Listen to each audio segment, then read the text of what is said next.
پانڈے صاحب، سب سے پہلے تو میں آپ کا اس بات کا شکریہ ادا کرتا ہوں کہ آپ کے دل میں سلواسہ کے مسلمانوں کے لیے بلکہ پوری دنیا کے مسلمانوں کے لیے یہ ہمدردی ہوگی،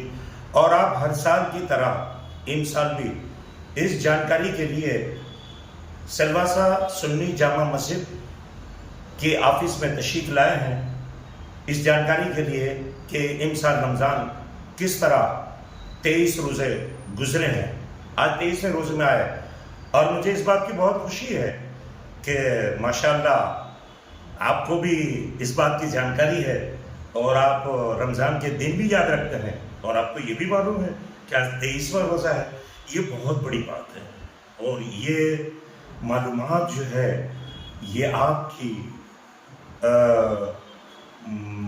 مسلم برادروں سے محبت کی ایک علامت ہے، ایک نشانی ہے۔ میں مالک سے دعا کرتا ہوں اسی طرح پورے اپنے ملک ہندوستان میں ہندو مسلم بھائیوں کے درمیان یہ بھائی چارہ بنا رہے، اور اپنا دیش روز بروز ترقی کی طرف گامزن ہو، اور پورے دیش میں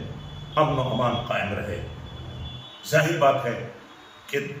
دیش کی ترقی ہو یا دنیا کی ترقی ہو، کسی بھی ترقی کے لیے سب سے پہلے امن و امان اور محبت اور بھائی چارہ کا ہونا ضروری ہے۔ میں آپ کو یہ بتاؤں کہ رمضان مبارک، یہ رمضان کیوں فرض کیا گیا، رمضان کیوں عائد کیا گیا، یہ رمضان کے 30 روزے کیوں رکھے جاتے ہیں، تو پانڈے صاحب میں آپ کو یہ بتاؤں کہ مالک کائنات نے 18,000 مخلوق کو پیدا کیا۔ ان 18,000 مخلوق میں سب سے بہترین مخلوق انسان ہے۔ آدم سے آدمی بنا ہے، یہ سب آدم کے بیٹے ہیں، اور اس 18,000 مخلوق میں فرشتے بھی ہیں، جو ایسی مخلوق ہے کہ رب العالمین نے اپنے بندوں کی حفاظت کے لیے جگہ جگہ ان کو تعینات کر رکھا ہے۔ وہ ایک نوری مخلوق ہے جو نہ کھاتے ہیں نہ پیتے ہیں، بس وہ صرف اپنے مالک کی اطاعت و فرمانبرداری کرتے ہیں، ان کو جہاں لگا دیا وہ کام کرتے ہیں۔ تو اس میں وہ مخلوق ہم انسان ہیں اور وہ فرشتے ہیں۔ اور کسی نے بڑی اچھی بات کہی ہے، فرشتے سے بہتر ہے انسان بننا،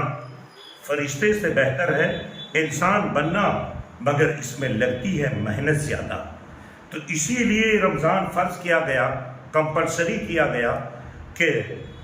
مسلمان صبح 5:15 بجے سے لے کر، جس کو سحری کہا جاتا ہے، کھا پی لیتا ہے، پھر شام کو تقریباً 6:55 تک کچھ نہیں کھاتا پیتا ہے۔ حالانکہ وہ اگر چاہے تو کسی بند کمرے میں دنیا والوں سے چھپ کر سب کچھ کھا پی سکتا ہے، لیکن نہیں، اس وقت اس کو پوچھا جاتا ہے کہ تو اکیلے میں بند کمرے میں سب کچھ کھا پی سکتا ہے، پھر کھاتا پیتا کیوں نہیں ہے؟ تو بولے دنیا والے دیکھیں یا نہ دیکھیں، لیکن ہمارا مالک، ہمارا پالن ہار، جس نے کائنات کی رچنا کی ہے، جو کائنات کا، دنیا کا رچیتا ہے، وہ تو ہر حال میں دیکھے گا۔ ہر دروازہ بند کیا جا سکتا ہے، لیکن اس سے کوئی دروازہ نہیں بن سکتا۔ نہ وہ سوتا ہے نہ اونگتا ہے، وہ ہمیشہ سے اور ہمیشہ رہے گا۔ تو اس لیے روزے فرض کیے گئے، اور روزے کی حالت میں اگر کوئی گالی بکتا ہے تو اس کا روزہ مکروہ ہو جاتا ہے۔ اس کو بری چیزوں سے دیکھنے سے اپنی آنکھوں کو بچانا ہے، بری بات سننے سے اپنے کانوں کو بچانا ہے، بری بات کہنے سے اور غیبت کرنے سے اپنی زبان کو بچانا ہے، کسی کے اوپر بیجا طور پہ ہاتھ اٹھانے سے اپنے ہاتھوں کو بچانا ہے، غلط راستے کی طرف جانے سے اپنے پیروں کو بچانا ہے، گویا کہ تمام برائیوں سے۔ تو اگر سچے دل سے یہ رمضان مبارک کو اگر کوئی اس کے روزے رکھے اور اس کی پابندی کرے، تو مجھے امید ہے کہ واقعی میں انسان ایسا بن جائے گا کہ فرشتے سے بہتر ہے انسان بننا، مگر اس میں لگتی ہے محنت زیادہ۔ بہت بہت شکریہ آپ کے مدھیم سے اتنے کہنے کا موقع ملا ہے۔ اور رمضان مبارک میں 30 روزے تک یہاں پر سلواسہ سنی جامع مسجد کمیٹی والے روزے کا اہتمام کرتے ہیں، ہر طرح کے لوگ یہاں پر آتے ہیں، اور بنا کسی بھید بھاؤ کے افطار کرتے ہیں اور سب کو اچھی طرح اور سب کھا پی کر خوش ہو کر جاتے ہیں. جو روزہ رہ گئے ہیں، جو بہت لوگ اور ابھی 7 روزے رہے سات دن جو نہیں رہ پائے ہیں، جو کسی کارن چھوٹ گیا ہے، جی. ان کو یہ جو 7 دن کا سمے ہے ان کو وہ 7 دن کو وہ آئندہ بھی روزہ رکھنے کی کوشش کریں اگر اب تک نہیں رکھے ہیں. اور اسلام میں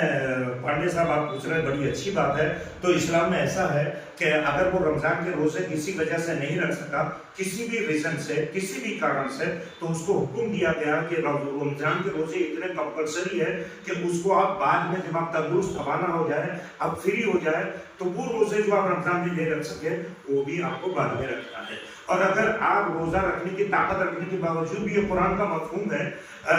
نہیں رکھ سکتے ہیں، تو کم سے کم صبح و شام ایک مسکین کو، ایک بھوکے کو آپ کو گھر پہ کھانا کھلانا ہوگا. تو آپ آخرت کی کوشش سے بچ جائیں گے، یعنی آپ گناہگار نہیں ہوں گے، آپ بھی روزہ رکھنے والوں کے ساتھ رہیں گے.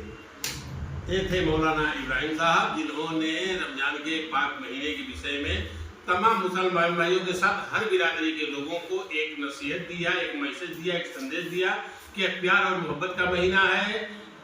پروردگار کے پرتی بندگی کا مہینہ ہے، اور مانو کو مانو کے پرتی پریم کرنے کا مہینہ ہے، آدم سے آدمی بننے کا مہینہ ہے. اسی لیے تو کہا گیا ہے کہ آدم کو خدا مت کہو، آدم خدا نہیں، لیکن خدا کے نور سے آدم جدا نہیں. آنند پاٹھک کے ساتھ